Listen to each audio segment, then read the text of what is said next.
You're listening to an Airwave Media Podcast. This episode is brought to you by Essentia. A better you starts with better hydration. Essentia is on a mission to inspire people to do what matters most. Their proprietary ionization process transforms water from any source into ionized alkaline water, providing water that's 99.9% pure with a pH of 9.5 or higher. Essentia Overachieving H2O, the #1 ionized alkaline water. Shop now. Welcome to From Beneath the Hollywood Sign. If you love old movies, Hollywood history, or the golden age of filmmaking, you've come to the right place. This is the podcast that talks about amazing stories of Tinseltown from another era and fascinating conversations with writer-producer Steve Cubine and actress-writer Nan McNamara. So, Steve, did Ava Gardner and Howard Hughes have a good relationship? Well, they did until he dislocated her jaw. What? Well, don't worry. She hit him back with an ashtray. From Beneath the Hollywood Sign is the gin joint for you. Hey, this is Jeff from the Stuff I Never Knew podcast, and you're listening to Triviality. How's this? I'll ask a question. What question? Jazz question. Now you get it right. We roll. I know everything there is to know about Miles. Lay it on me. Recorded in Chicago, Illinois, with your hosts, Ken, Matt, Neil, and Jeff. This is Triviality. The cream of the crop! Hello and welcome to Triviality, the game where a lack of seriousness meets a little bit of knowledge. My name is Neil, and I will be your host today for a very special Lay It On Me episode. Joining us from Pittsburgh is the host and creator of Stuff I Never Knew podcast, Jeff. Hey, how's it going? Thank you so much for having me on the show. I've been listening to Triviality. I've been enjoying it. And actually, what people might not know yet is you guys are going to be on an episode coming up, episode 41. It'll air the first week of June. And you guys did great. I threw some questions your way, and you guys tackled them, amazingly. You guys did great. And it was a very close final, is all I'll say. And the premise of my show, it's 4 callers from around the world. They call in and they battle it out over 3 rounds of trivia. And we have some gaming elements. We do some Tribon, one of our favorite segments is Fisher Heavy Metal Band. And we just do some fun things. It's not 100% trivia, but it gives everybody kind of a chance to get through and make it to the final. So glad to have you guys on the show, and I'm glad to be here. I'm nervous. I'm ready to get started. No, you shouldn't be nervous. We tried our best to get some hard and easy questions, but before we do that, I just want to introduce our co-hosts of Triviality. Sitting next to me is Ken. Hey, how you doing, guys? And also in the room is Jeff. Hey, how's it going? And so you guys aren't confused. We do have a Triviality Jeff, and we have a Stuff I Never Knew Jeff. So you'll be hearing from all of us. And unfortunately, our other co-host, Matt, couldn't join us today to crack jokes at our own expense, but I'm sure he will when he listens to the recording in his car. So Jeff, I guess we should tell the people you picked the category of skateboarding, 1980 to 2008 skateboarding, to be a little more specific. So where's your background in skateboarding? Why did you pick this category? Well, I spent about 20 years on a skateboard. I started when I was 10 years old till I was about 30, skateboarding every day, all day, every day, just totally immersed in the culture and the lifestyle, the music. And one thing I knew when I was 14, 15 years old is that someday I would own a skateboard shop and a skateboard park. And I achieved that dream in 2002. I had a very solid 8-year run. I even got into manufacturing where I was making my own skateboards. So while it's not mainstream knowledge, I think I have locked away, quite a bit of skateboarding knowledge and history. So I'm curious to see, what you guys come up with and what I can remember from my, mostly my childhood. Well, we're excited about it, and we don't know much about skateboarding. Ken actually probably knows the most of us, but he didn't write any of these questions, but he approved many of them. So that counts just as much, we think. So we're all going to try to give you some good ones here. Jeff and I will alternate, and then hopefully if Ken wants to join the party, he'll throw some at you as well. Let's play Lay It On Me. All right, Jeff, do you want to get him started? We'll go for a classic one here. First question. Which pro skater is credited with inventing the kickflip? The kickflip. It came out of freestyle skateboarding, and there's 2 I want to make sure I get this right. On the street, Rodney Mullen does it. In a pool, it's Alan. I'm going to just go with the street version and say Rodney Mullen. Absolutely. Street version, Rodney Mullen. You've got it. Woo! Off to a good start. All right, your next question, we're going to start off very easy, but we just want to get you warmed up before we hit you too hard. The 900, a trick involving the completion of 2.5 mid-air revolutions on a skateboard, was first successfully landed by a skater on June 27th, 1999. Who was that? It was in the X Games, I believe, and it was after time during a best trick competition. And it was teased up, I think, prior to this that he had actually landed it, but no one had seen it. But he did it after time, and they awarded it to him. It was the greatest, Tony Hawk. That is correct. I remember watching that live. It was amazing. I mean, I wasn't a huge skateboarder, but I did like watching Vert skate. Just watching him do that live, just the crowd just is silent. Yeah, the dedication of trying. He kept trying it and wasn't getting it, and everybody just kind of stopped and let him finish it until he got it, and it was amazing. Amazing night in history. No, he's awesome, and any videos you can catch on YouTube of him never get old. He is the greatest, like you said. Let's throw it to Ken. All right, we got two kind of conjoined questions here for you. So the first one is, who did Ed Templeton ride for in 2002? Meaning the company. Okay, as a board company, he started Toy Machine, and I'm trying to picture the year. I don't know if it was 2002. I'm going to overthink it. I'm going to go with my first guess. But I don't think that. I'm going to go with Toy Machine. Yep, looks good. Toy Machine was the correct answer. And, all right. Speaking of Ed Templeton, he grew up skating with this actor and co-founder of Stereo Skateboards. Who was that? That's my favorite skateboarder of all time. Also the star of My Name is Earl and Alvin and the Chipmunks. It's Jason Lee. Yeah, I told the guys there had to be at least one Jason Lee question in here. So. Yeah. Don't come to me with questions without one Jason Lee question. These are great skateboarding questions. Just so these are really good that you came up with these. I'm enjoying this. Oh, good. I'm glad you like them. You know what? Let's throw it to Jeff for the next one. Sticking a little bit with the famous actors, which comedian and Razzie winner was also a professional skater? So I'm going to have to do this backwards and name skaters that I know that became actors. Oh, Spike Jonze is a director, but he didn't really, I'm not sure he skated. I don't think Mike Vallely had anything to do with that. A Razzie winner. You cleared the room on this question. That's it. I have no idea. I know Mike Vallely got into some acting. I believe he was in Paul Blart Mall Cop, but does more spoken word. I'm going to go with Mike Vallely as my lock that in. All right. Unfortunately, it is Tom Green. No, that's a tough. Tom Green always sneaks in there. That's a good question. All right, well, that's just your first miss, so pretty good so far. Okay. Yeah. So our next question, since we just talked about Tony Hawk, the video game Tony Hawk Pro Skater only had one female character that was playable. What famous Toy Machine skater was it? Alyssa Milano popped in my head, but it's Alyssa Steamer. Alyssa Steamer. That is correct. It is yes. Alyssa Steamer or Elisa Steamer. I went right to who's the boss because we had a Tony Danza question earlier. Alyssa Milano. All right. Mike McGill, Lance Mountain, Tony Hawk, and Steve Caballero were part of what famous skateboarding team? On my 12-year-old birthday cake, my mom went to the local grocery store and had them write this name on the cake, and they completely misspelled it.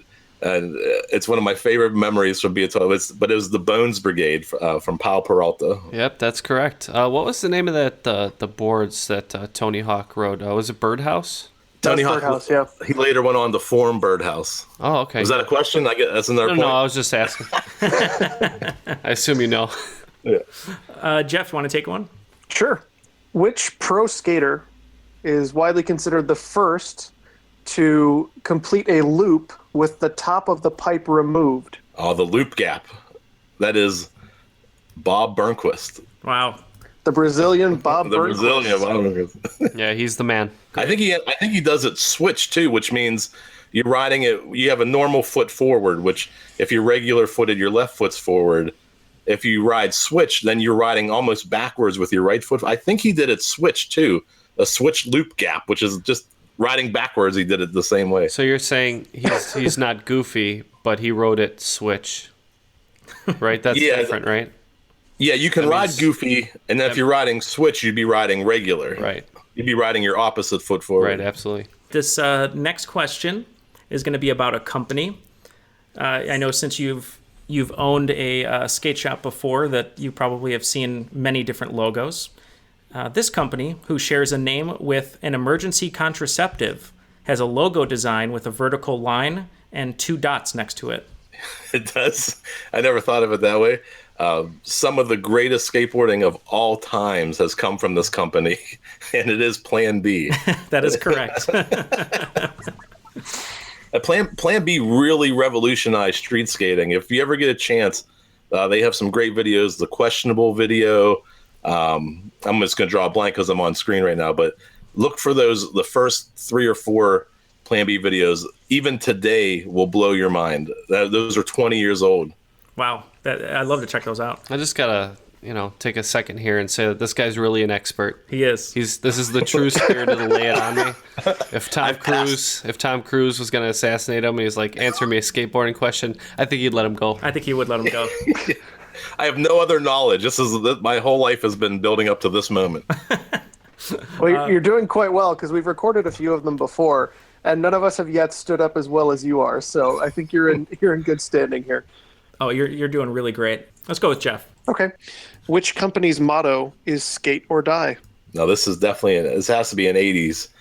I'm trying to think of when it came out. Skate or die. Thrasher doesn't use that. I mean, they may have used it in some of their marketing materials. It definitely appears in the video game 720. Actually, I think there's a video game Skate or Die. Well, this could be a downfall here. I'm gonna go with, because I'm thinking it's a board company. I'm gonna go with completely wrong and say GNS. Unfortunately, it is Jamie Thomas's brand, which originally started as a clothing company, but then morphed into a board company. Zero. Zero. That's nice. Moving right along with another motto. After 51 years, this lifestyle company, embraced by many skateboarders, just explained what their slogan, "Off the Wall," means. A great company. Used to make the soles actually with waffle irons, which is where you hear the term waffle sole from. This is Vans. Vans is correct. And I'm just going to give you another quick fire one here. Okay. In its formative years, skateboarding was originally known as what water-inspired name? Very early on. There's even some boards named after this. It was Sidewalk Surfing. That is correct. Ken, let's throw one to you here. Josh Brolin starred in this 1986 skateboard cult classic that would feature appearances by Tony Alva, Tony Hawk, and Christian Hosoi. It's also featured the gang, the Daggers. That is the movie Thrashin'. Wow, great one. Great That's job. right. So one little fact that we pulled here was that Johnny Depp was actually director David Winter's original choice, but he, as he was dating the lead actress Sherilyn Fenn at the time, but producers denied this choice 3 times and went with Brolin instead. Oh, I never knew that. Yeah, so I thought that was an interesting fact. We'll do some rapid fire questions here. The film Lords of Dogtown by Catherine Hardwicke follows the lives of Tony Alva, Stacy Peralta, and Jay Adams. Where exactly is Dogtown? I'm trying to think. It's not. I don't think it's Venice. I know I'm drawing a blank on this one. It's where the pier, the pier that's falling down, and the POP. I'm pretty sure the pier that burnt and caught fire was the POP, the Pier Palisades or something like that.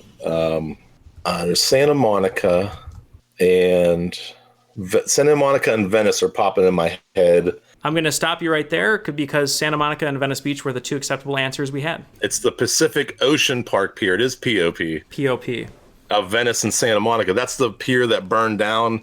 And in that movie, they're surfing between all like the burnt down pylons. Like the pier posts. They're like surfing in between there, and there's like collapsed roller coasters and like merry-go-rounds, and they're in there surfing. That's a very specific detail that you got right, so that's amazing. Before we move on, it should be noted that if you go to rent Lords of Dogtown and you walk away with Lars von Trier's Dogville, you'll be sorely disappointed. Unless you're a huge fan of Dogma 95 and Von Trier. All right, so next question. The inaugural Summer X Games went by a different name at first. What was it? I know there was a competition called B Cubed, which was boards, bikes, and blades. I don't know if that's the correct. I mean, X Games obviously comes from Extreme, so it could be the Extreme Sports Games. There's boards, bikes, and blades. I'm gonna assume X Games came from Extreme Sport Games and just lock that in. I'm going to give that to you. It was just the Extreme Games, but yeah, absolutely, Extreme Games. Mm-hmm. Awesome. That was one I did. That was one I walked into. Follow-up question to that. Where was the inaugural X Games held? I know Philadelphia was a big part of X Games history. There was a big controversy because the mayor had banned this great public space called Love Park, and it was like a mecca of skateboarders. And I know Philadelphia was one of the first few cities. I'm not 100%, but I'm going to say Philadelphia. They were held in the very tiny state of Rhode Island. Newport and Providence both had locations for the X Games. Wow, yeah, I wouldn't have came up with that. That was a good question. Right. And one more to that. At those games, legend Tony Hawk won vert gold, but was narrowly beat out by what skater in the street competition? Oh, boy, in the street competition. And that would have been 95, if that helps you out at all. It's not that at that time. Chris Sen was just, I think, dominating competition. I remember Jamie Thomas, but I don't think he was there. Chris Sen was just that good. I'm gonna lock in Chris Sen. You should trust your gut. Chris Sen is the right answer. Oh, is it really? The man can't be stopped. Yeah, Chris. Chris Sen, what really defined and I didn't know this answer, but I knew that Chris Sen at that time period he had a formula for running contests, and he would hit every obstacle fast and just do it. He would just dominate, and that was him. Chris Sen was the man. Well, I gotta say, you're the Chris Sen of skateboard trivia. All right, I'm gonna jump in here with a question. Who was the first female skater on the cover of Thrasher magazine in August 1989? August of 1989. Thrasher you remember magazine. The issue, don't you? I may have had it. And the only female skater at that time that I can think of, and the one I can't remember her name, but she was in the Ban This video as a mini ramp skater, blonde hair, and I remember her wearing like a pink shirt. I don't know her name, but there was a freestyle team, Primo and Desiderio, and that's all I can think of from that time. I'm gonna lock that in. Well, for this one, we have Cara Beth Burnside as the correct answer. Yeah, Cara Beth. And so we have a follow-up question as well. This two-time Thrasher Magazine Skater of the Year and Mega Ramp Pioneer was the first and only skater to jump the Great Wall of China on a skateboard. And I believe he actually did that. His first attempt was a failure, and he broke his ankle. So when you see He's him... lucky to get away with that. Just I know. When you see him land it, and when he actually does it, I'm pretty sure his ankle's fractured, and that's Danny Way. That's correct. Wow. Okay, let's throw it over to Neil for another question. So we heard a lot about banning, as you said, in Philadelphia. For 11 years in the 1970s and 1980s, skateboarding was actually banned in this Scandinavian country. I'm going to just go with Finland on that one. Not a bad guess. The answer was Norway. Norway. They thought that skateboarding was gonna hurt too many of their citizens, so especially children. Yeah, well, it does. They were right. I mean, you do get hurt. There's no way around it. All right. No, the Norwegians are nuts. They once knighted a penguin, so... What's nuts about that? I was going to save that for a future trivia question, but I was going to write it which country, and it was too ambiguous, and I thought no one would get it right, so I thought I'd throw that one in here right now. All right, and the last 3 questions for you. The Randolph Rubber Company is best remembered for being the first company to come out with a skateboard shoe in 1965. What was that shoe called? Ooh, this is a good one. Randolph Rubber Company. You're saying 65. I'm pretty sure Vans is 66. Other shoe companies that I can think of, there's Vision. They had the Vision Streetwear, but I don't think they were that early. I don't think people used to skate in Chuck Taylors, but that to me seems like 40s and 50s. I mean, Vision was definitely there in the 80s. Randolph Rubber. I don't know if there's a clue in there. Randolph Rubber. RR. It wouldn't be Etnies or S. That's too late. It's a good question. That's a tough one. I'm just going to say Vision Streetwear for being in the wrong decade and a lack of a better answer. So there was a little bit of a hint in the question. You did pick up on that. The Randolph Rubber Company, their shoe was called the Randy 720. Ooh, yeah. That was a tough one. That's a good question. All right, I got another question here. It's going to be the second to last. Skateboard design was revolutionized with the introduction of what synthetic resin? A technology that improved the wheels, allowing for a smoother ride. So what was that material? Just like, I believe it, just like the flux capacitor is what makes time travel possible. Urethane wheels is what makes skateboarding incredible. And I believe the first urethane wheel was called the Cadillac wheel. All right, well, we were looking for the material, and yeah, polyurethane is correct, so we're going to give that one to you. Okay, with one question remaining out of 22 questions, you have 16 correct and only 6 wrong, so you're blazing a real trail here, and we got one more question for you that's a bit of fun, so go ahead, Neil. All right, so this last question that we're going to ask you, Jeff, and before I say that, without a doubt, our strongest Lay It On Me competitor that we've had. You are definitely an expert. So if anyone has any skateboarding needs, please reach out to Jeff. All right, our last question. Bam Margera, skateboarder and television personality, is from what great state? Well, I feel that, he's from my state, from Westchester, Pennsylvania. That is correct. He is from Westchester, Pennsylvania. We thought that'd be a great question to end on since you were from Pennsylvania. Yep. So you got 17 right out of 23. So, I mean, that was sitting in a hot seat. Those were some great questions, and some good, really tough ones in there too. I really like this. Good. We're glad you liked him. Like we said, we're not skateboarding experts or even aficionados by any means, but we try to come up with some good ones for you there. And like Ken said, if Tom Cruise did come up to you in a bar and needed you to answer one of those questions correctly, we think you'd be leaving alive. So great job on that. Yeah, thanks for coming on. And again, we appreciate you letting us on your podcast as well. So, Jeff, any parting words? No, thank you again for having me on the show. If you'd like to reach out or connect, you can find me at stuffineverknew.com. Or if you listen to podcasts, which I'm assuming you do, you listen to Triviality. Another trivia podcast out there is mine, and you can check it out. It's on iTunes, Stitcher, anywhere you get your podcasts, Google Play or Pocket Casts. You find me right beside another great podcast, Triviality. We'll fill your needs for trivia during the week.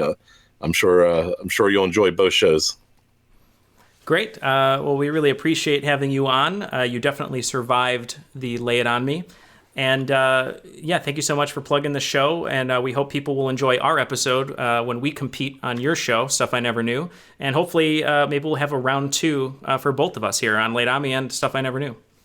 You do have. I won't give it away, but one of the 4 of you have to defend your title on a future episode. Well, whoever that is, I'm sure is going to buy a WWE type belt that he can flaunt to the other contestants, other hosts of Triviality. So, all right, thank you, everyone. If you'd like to hit us up on Twitter, use the handle @TrivialityPod. It's also going to be the same address for Facebook. It'll be facebook.com/TrivialityPod. And if you'd like to send us an email or some questions, send it to trivialitypodcast@gmail.com. And if you have a listener-submitted question, throw up question 5 with the host name you'd like to read it. Thank you so much, Jeff. We really appreciated having you on the show. And for everyone else who's listening there, you might have heard it in the beginning of the show, but make sure to check out Stuff I Never Knew.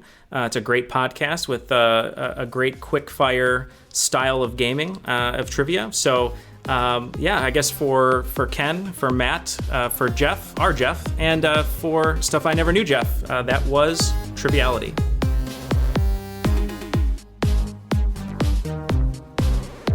Hey, it's just a game, right, Valley Boy? You like games, right, Valley Boy? Loves games. Tonight, meet me at Bronson Canyon Halfpipe, 9 o'clock. Joust. Yeah, all right. Be there. No, you be there. You shut up, you little punk. Get your friend out of here.